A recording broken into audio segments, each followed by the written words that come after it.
Holiday turkey needs holiday gravy. We're making ours from our holiday turkey short stock on the Cooking Everything Outdoors show.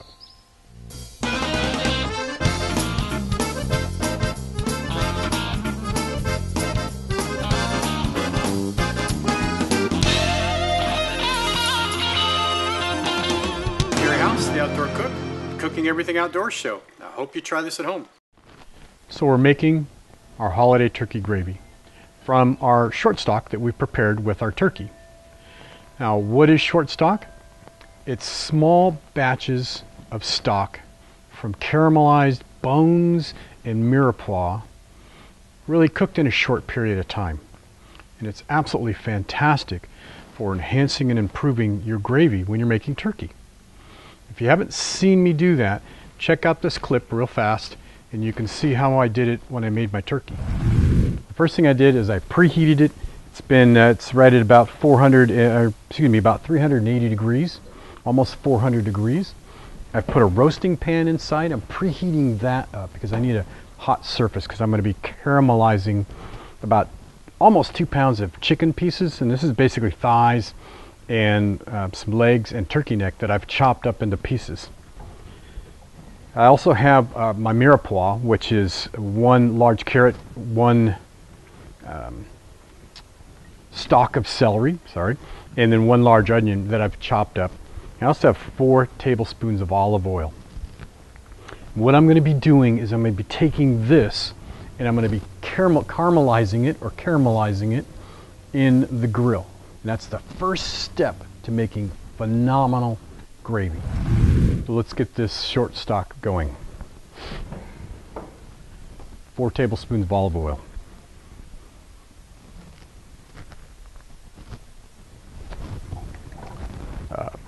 Almost 2 pounds of cut up chicken pieces.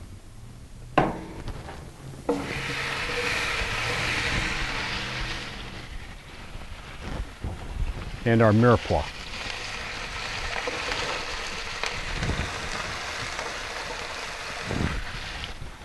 Let's get this stirred up real quick.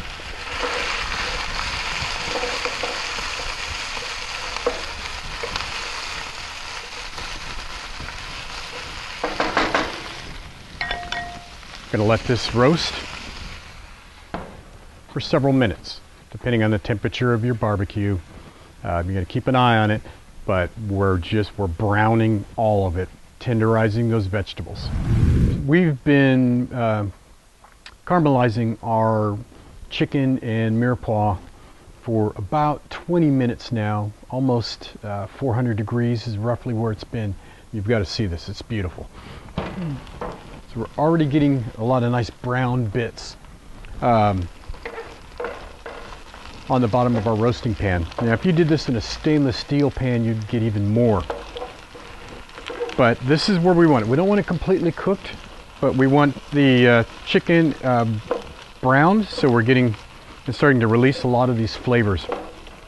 Now we need to deglaze this, and what I have here is a cup of dry white wine.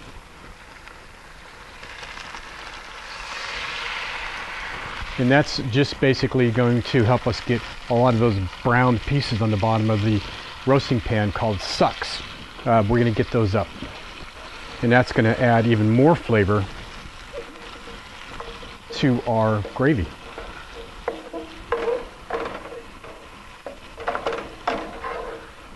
Okay. So I want to get my pieces off to the side here as much as possible. I have a roasting rack that I'm going to be using for my turkey. I'm going to place that right in the center. Now I'm going to add 4 cups of stock. This is homemade chicken stock that I made. You can use the canned stuff if you like, but certainly homemade is very easy and it tastes really, really good.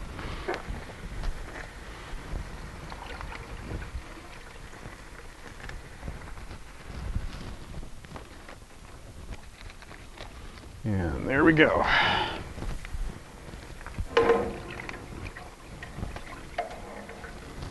That's going to stop everything from burning now. And going to add a tremendous amount of flavor to this.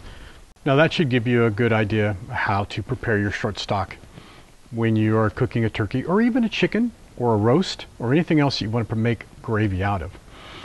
So what I did was I took everything that was in that pan except for the largest of the chunks, and I set it in just a container that I had, and I put this in the refrigerator. And what this does is it allows the fat to separate from the stock, making it easy to remove. And if you don't have time for that and you want to make your turkey right away, then you're just going to have to take a spoon and skim it off your short stock while it's still hot. That works perfectly fine. This is just going to make it a little bit easier. So the first thing we're going to do is I'm going to skim off the fat. You need to skim off the fat. Just take a spoon and very gently get in there and break that. And then you can just lift the fat right off. And you'll get some of the stock, which is gelatinized right now, which is absolutely okay. We're going to actually use this fat to make our roux, which is going to be the basis for our turkey gravy. And really, you can't make good gravy without a roux, and you may not have known that that's what it was called. But it is what it is. Okay. Now, my short stock is separated from my fat, and what I need to do real quick is warm this up, because we need to go in and we're going to strain this and get all the large chunks and pieces out, and that's only going to take a second. So I've taken it and heated up my stock to get it into a liquid form, and we're going to strain it. Now, for you, those of you that have made short stock before, and you're probably asking yourself, why didn't Gary strain it first? Well, the most elaborate and technical answer I can give to you is, I didn't. It is what it is. If you make this, I recommend straining it first and then putting it in the refrigerator to solidify the fat. But this also gives you, in good light, an idea of how to strain it. Typically you would take it and pour it through chinois, which is a very fine meshed funnel to get the large pieces out. But I wanted to show you, you could just use a regular strainer basket and a bowl to do that. It doesn't remove the largest of pieces, but it certainly does a good job. And we should get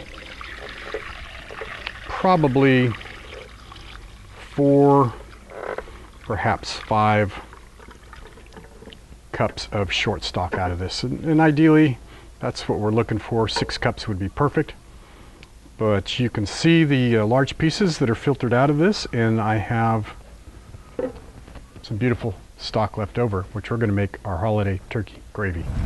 So now we have our fat and we have our stock. We're going to make a roux next. In order to do that, I'm going to need about 3/4 of a cup of this fat. In order to make roux, you have to have a fat, because that's what mixes with flour, and that's what we're going to make our base for our gravy. And then we're going to add our stock to that process. I'm going to do it all on the grill. I'm using, again, the Bull 4-burner stainless steel propane grill, which is absolutely fantastic. And we are going to preheat our pan. A couple thoughts on that. If you have a side burner, that really makes a big difference. It's much easier to use. But I'm going to be using 2 burners. I'm going to turn up the heat on high. My recommendation would be to do it on the 2 side burners so that your hand is not directly over the flame. I'm going to probably do mine in the middle because I need to give you the best view that's possible. So that's what we're going to do. I'm going to preheat my grill and get my pan preheated. We're going to start making roux. Let's take about 3/4 of a cup of our fat, and we're going to start heating that up.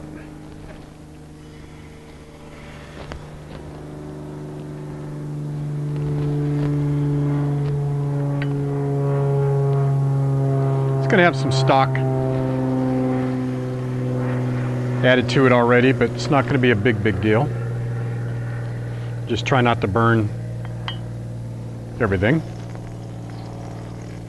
Let's get this melted and really hot. Fat It's really hot. Now I'm going to be using 1 cup of all-purpose flour plus a couple extra tablespoons. And I'm going to be adding this into the fat, constantly stirring to make our roux.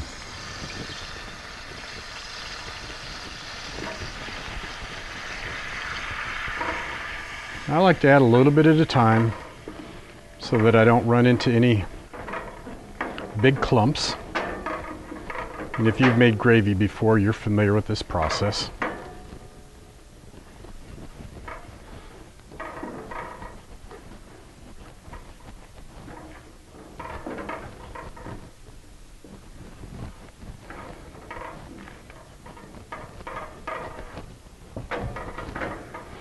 Now once you get the roux and the fat blended together, and we got a little bit more flour here.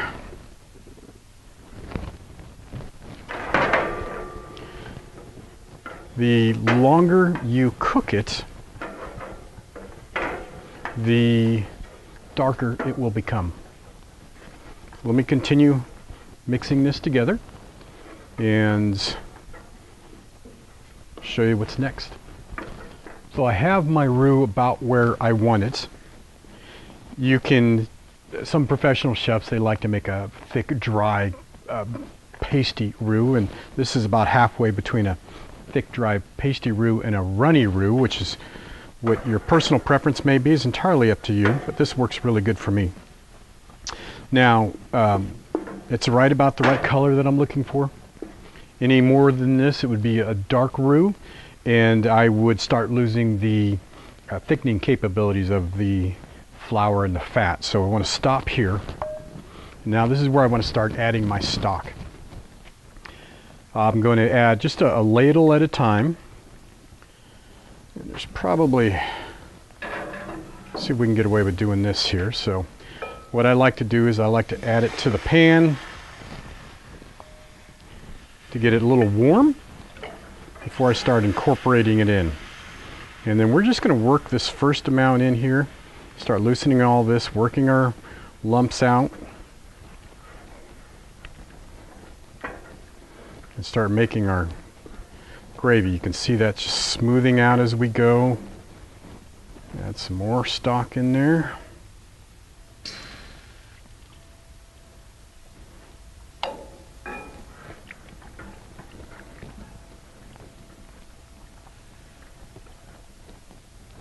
It's as simple as that. So I'm going to continue to be adding stock, constantly stirring to make our turkey gravy. Then we're going to do some taste tests, I think.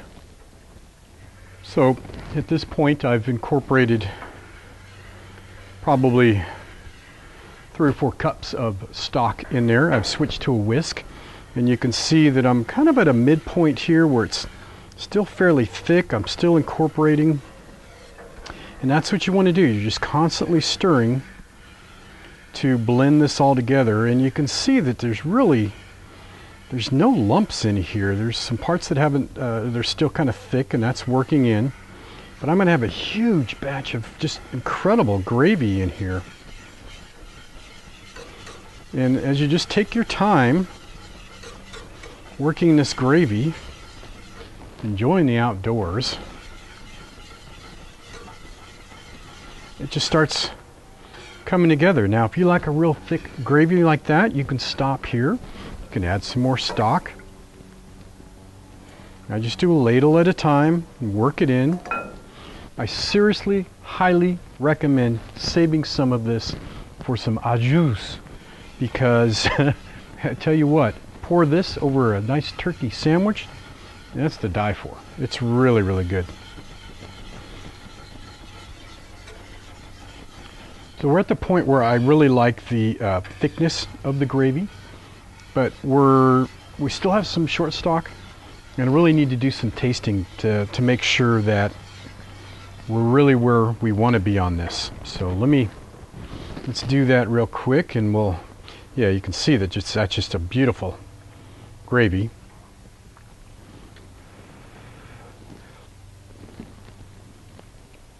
Wow. Wonderful, wonderful flavor.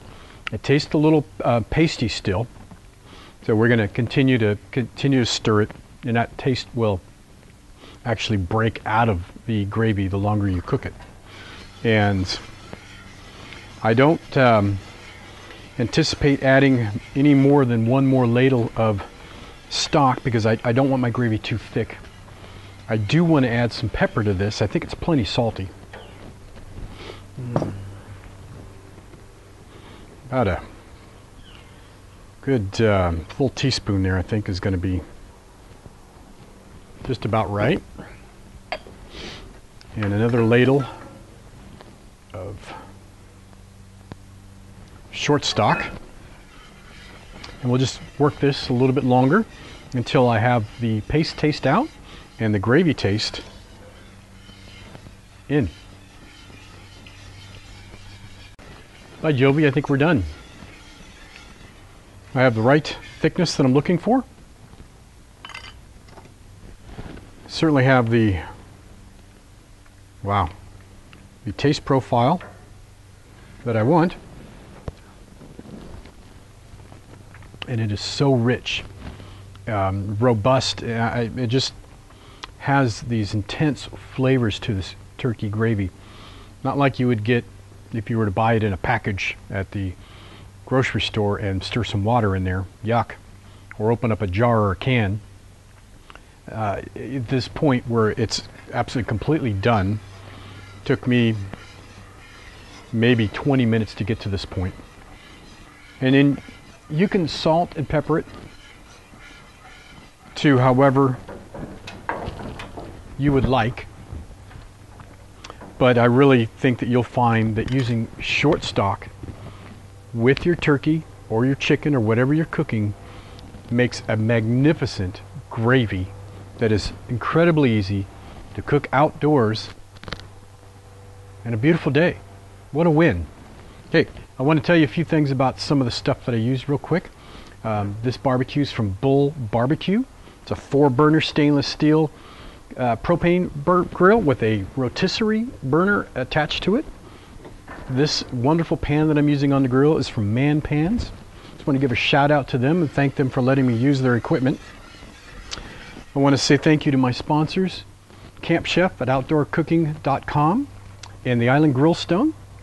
You can find Cooking Everything Outdoors show on YouTube, now under the Taste Made banner. I'm on Facebook, Twitter, Pinterest, perhaps Google Plus soon, and on iTunes. Did I say that? So I'm everywhere. Listen, stop by, say hi, leave a comment, like the video, give me some plugs, give me some pluses. If you have a website, take the video and put it on your website and share it with the world. I would love it. And by all means, let me know what you want to see next, because I'm going to keep on cooking. This is Gary House, Cooking Everything Outdoors.